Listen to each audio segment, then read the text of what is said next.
नमस्ते। चलिए आज एक ऐसे शब्द के बारे में बात करते हैं जिसे हम सब रोज इस्तेमाल करते हैं, काम। पर क्या कभी हमने सोचा है कि इसका असली मतलब क्या है? क्या हर तरह का काम एक ही जैसा होता है? आइए इस दिलचस्प सवाल की तह तक चलते हैं। शुरुआत करते हैं स्वामी विवेकानंद के इस बहुत ही गहरे विचार से।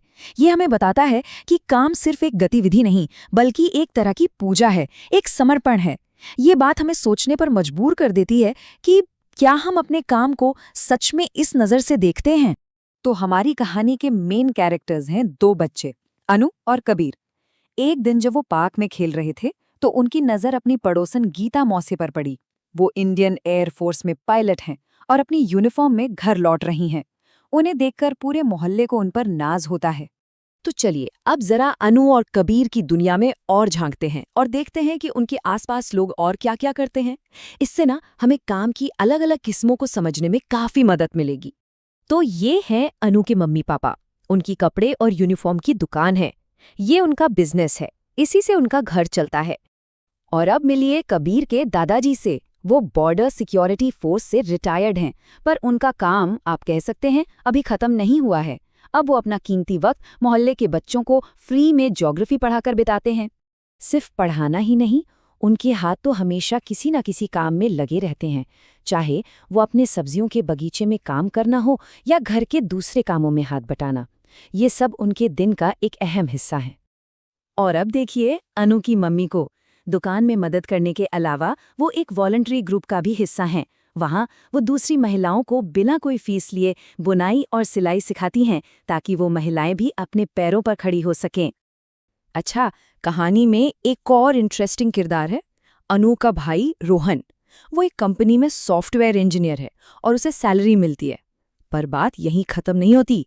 वीकेंड पर वो अपनी इच्छा से नौजवानों को कंप्यूटर स्किल्स भी सिखाता है। तो हमने देखा गीता मौसी, अनु के पेरेंट्स, कबीर के दादाजी, अनु की माँ और रोहन। ये सब लोग अपने अपने तरीके से बिजी हैं। पर यहाँ एक बहुत बड़ा सवाल खड़ा होता है, क्या ये सब लोग जो कर रहे हैं वो एक ही तरह का काम है? तो इस पहेली को सुलझाने के लिए ना हम इन सारे कामों को दो आसान हिस्सों में बांट सकते हैं। ये फ्रेमवर्क हमें काम के असली मतलब को समझने में मदद करेगा। यहाँ देखिए वो दोनों कैटेगरीज आमने सामने हैं। एक तरफ हैं आर्थिक गतिविधियां, यानी वो काम जो पैसे कमाने के लिए किए जाते हैं, और दूसरी तरफ हैं गैर आर्थिक गतिविधियां जो प्यार, सेवा या मन की शांति जैसी भावनाओं के लिए किए जाते हैं। तो कुल मिलाकर असली फर्क काम के पीछे की नीयत का है, इरादे का है। चलिए सबसे पहले इकोनॉमिक एक्टिविटीज यानी आर्थिक गतिविधियों को थोड़ा और समझते हैं। जैसा कि नाम से ही जाहिर है, ये वो काम है जिनका सीधा कनेक्शन पैसे या कमाई से होता है। मतलब सीधे सीधे कहें तो कोई भी ऐसा काम जिसके बदले में पैसा मिलता हो, चाहे वो सैलरी हो, फीस हो या कोई मुनाफा, वो एक आर्थिक गतिविधि है। इसमें गुड्स और सर्विसेज का लेना देना शामिल होता है। जैसे कि एक फैक्ट्री में काम करने वाला मजदूर, वो अपनी मेहनत के बदले सैलरी कमाता है। ये इकोनॉमिक एक्टिविटी का एक क्लासिक एग्जाम्पल है। इसी तरह एक डॉक्टर जो अपनी सर्विस के लिए फीस लेता है, या एक दुकानदार जो अपना सामान बेचता है, ये सभी आर्थिक गतिविधियों में ही लगे हुए हैं। अच्छा, अब सिक्के का दूसरा पहलू देखते हैं, नॉन इकोनॉमिक एक्टिविटीज यानी गैर आर्थिक गतिविधियां। ये वो काम है जिनकी कीमत पैसों में नहीं आंकी जा सकती। यहाँ पर ना मोटिवेशन ही सब कुछ है। मतलब काम क्यों किया जा रहा है। ये काम पैसे कमाने के लिए नहीं होते, बल्कि दिली सुकून के लिए, किसी की देखभाल के लिए या समाज के लिए कुछ करने के जज्बे से किए जाते हैं।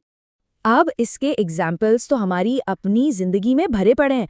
सोचिए, जब माँ बाप अपने बच्चों के लिए प्यार से खाना बनाते हैं या उनका होमवर्क करवाते हैं, तो क्या वो उसके लिए पैसे लेते हैं? नहीं ना, ये तो प्यार और देखभाल का काम है। यही चीज इन कामों को अनमोल बना देती है। तो अब जब हम इन दोनों तरह के कामों के बारे में समझ गए हैं, तो चलिए वापस अपनी कहानी के किरदारों पर नजर डालते हैं और देखते हैं कि उनके काम इन कैटेगरीज में कैसे फिट होते हैं। अब देखिए, ये एकदम साफ है। गीता मौसी का पायलट होना, अनु के पेरेंट्स का दुकान चलाना और रोहन की सॉफ्टवेयर इंजीनियर की नौकरी, ये सब पैसे कमाने के लिए है। तो ये हो गई आर्थिक गतिविधियां। और दूसरी तरफ कबीर के दादाजी का और रोहन का फ्री में पढ़ाना और अनु की माँ का वॉलंटियर करना, ये सब है गैर आर्थिक गतिविधियां। तो यहाँ सबसे ज़रूरी बात समझने वाली ये है कि दोनों ही तरह के काम हमारे समाज के लिए बहुत ज़रूरी हैं।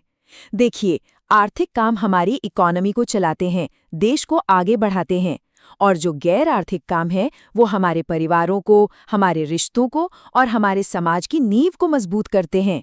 सच पूछिए तो एक के बिना दूसरा अधूरा है।